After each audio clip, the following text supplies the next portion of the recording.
everybody, and welcome back to another episode of Camp Funko Toys and Collectibles. I'm Kai. And I'm Gora. And today we are celebrating Five Nights at Freddy's 4's of 6th anniversary? Yes, 6-year anniversary. And wow. I remember watching the trailer for this game for the first time, and Sheba scared the crap out of me. Yeah, we were terrified of Five Nights at Freddy's back then. So yeah, I was still willing to watch the Fnaf 4 trailer, because back then I watched each trailer, and each one I got through was like an achievement. Like, yes, I got through it without peeing my pants. Congrats, me. So here we have literally every Five Nights at Freddy's 4 item that we own, excluding everything from the Halloween edition, because we want to include that in a separate video, which we won't tell you what, but we're sure you can infer what it is. So we have every FNAF 4 Mystery Mini we own, every pint-sized hero, every set. Heck, even the 2 Hero Worlds that came out. Yeah. Because why not?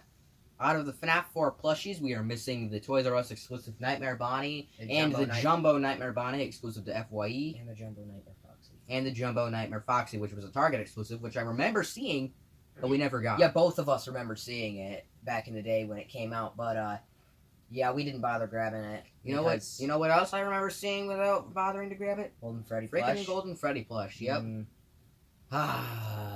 Boy, do I wish we were still collecting toys back then. So, oh, and the 2 Funko Pops that they released as well, because, well, they only released 2, which is very strange. 2 exclusives. 2 exclusives, yes. Exclusives. But we don't own the common Nightmare Freddy and Nightmare Bonnie and Chica and Foxy. Yeah. We don't have any. We don't have any of the commons anymore, anyway.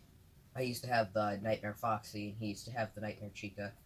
And the only reason we have only Freddy and Foxy Sanshi plushies here is because these are the only 2 ones seen in game. Yep, those are the only ones that are seen in the actual gameplay. I guess if you count the mini games, then yeah, but Bonnie plush and Chica plush That are there barely too. counts, though. Yeah, that doesn't really count. But Freddy here, excuse me, Freddy here, he appears on the top of your bed to signify that Nightmare Freddy is going to spawn there in his frettles, and Foxy is in the closet, signifying that friggin' Nightmare Foxy, a character that scared the frick out of me when I was younger, is going to appear in the closet. Now, if anybody out there in the Five Nights at Freddy's fan game community, if anybody's willing to make a revision of FNAF 4, maybe add the Bonnie and Chica plushies in their respective hallways, like Bonnie being on the shelf in the right, was it the right or left hallway? It's the left. He's in the West Hall. So, left hall. Yes. And Chica's plush would be like on the windowsill in the right hall. Like, that would have been that'd be cool. I mean, Five Nights at Freddy's Plus is in the works, so I wouldn't be surprised if other people came to light and made revisions of all the other FNAF games. Because that would be awesome. Excluding Sister Location and anything past that, because those are as modern as FNAF games get these days. Well, as modern as FNAF games get these days, as modern as the Click Team FNAF yes, games. as modern as like the Click Team Fusion FNAF games can get. Yes, you are correct. So, so the only reason Five Nights at Freddy's 4 was even made is because of all the backlash from Five Nights at Freddy's 3. Yeah, I remember when people thought that FNAF 3 was going to be the last game. It was going to be the last game. Nope. Because Scott worked so hard on FNAF 3, and he said it was probably going to be the last Five Nights at Freddy's game, but then people played it and heard and saw the jump scares, and they weren't satisfied at all. Said that audio didn't really play a big part, and the fact that the jump scares were not scary at all, nor was the jump scare noise. Okay, Springtrap's jump scare wasn't that scary. The Phantom animatronics, especially Phantom Foxy, make me jump. That's why Phantom Foxy is my favorite Phantom out of that game. Really? Yeah, absolutely. And so Scott, being the person that he is, responded to the backlash with another game that forces you to turn up your volume right before I jump scare. So it is with an eardrum shattering jump scare noise, actually. Yeah.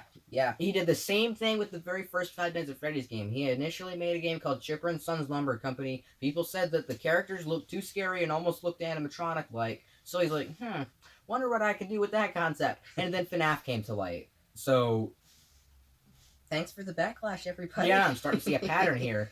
But I think everybody in the FNAF community who is scared of any FNAF games will all agree we'll all agree that Yeah, FNAF 4 is probably the scariest. Scariest. There's a game. difference between the scariest game and the creepiest game. The creepiest game for me was Five Nights at Freddy's 1. Really? Yeah. It's For terrifying. me, it was FNAF. It was a tie between FNAF Sister Location and FNAF 3. I mean, FNAF Sister Location's creepy, but it's also the coolest game aesthetically.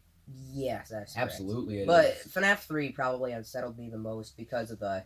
Well, it's not because of the jump scares, it's not because of the phantoms, it's because of the backstory behind the game. You know, Springtrap.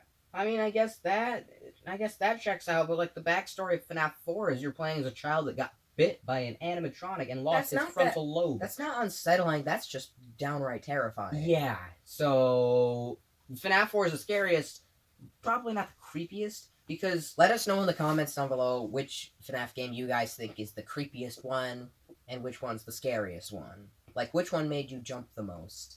well, I know that FNAF 2 is the one with the most jam-packed freaking Easter eggs out of all 4. And it's probably, besides Ultimate Custom Night, probably the one with the most animatronics. Yeah, that with you the biggest roster of with characters. The biggest roster besides Ultimate Custom Night, made by Click Team Fusion that you have to go against. Now, people were complaining about Ultimate Custom Night using all of these still images for the jump scares, which, like, I get it. It's weird, and but I know the reason why, because probably because freaking the budget for that game was through the roof, and Click Team Fusion couldn't really handle all of the jump scare animations. Yeah, it probably wouldn't be able to load, or else if all of them had actual jump scares, like animations, the game would probably run not very good. But the only game that I feel did that still image jump scare best was Five Nights at Freddy's 4 with Nightmare and Nightmarion's jump scares, because they're just still images with creepy freaking sounds in the background, and I love it. That's the first time that Scott used that whole still imagery thing. I know Golden Freddy from FNAF 1.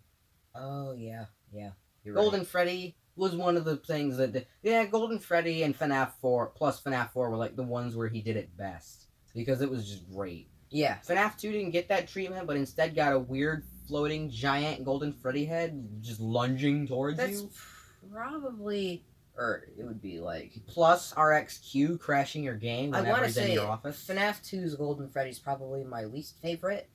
Yeah, because it's just not. It's creepy for sure. Not scary though. Like the original Golden Freddy. The original Golden Freddy. There's a charm to him. Yeah, absolutely. And Nightmare Fredbear. Wow. I love his character design. Not gonna lie. I love the mouth, stomach. I think I like Nightmare's design more because of his translucent outer coat.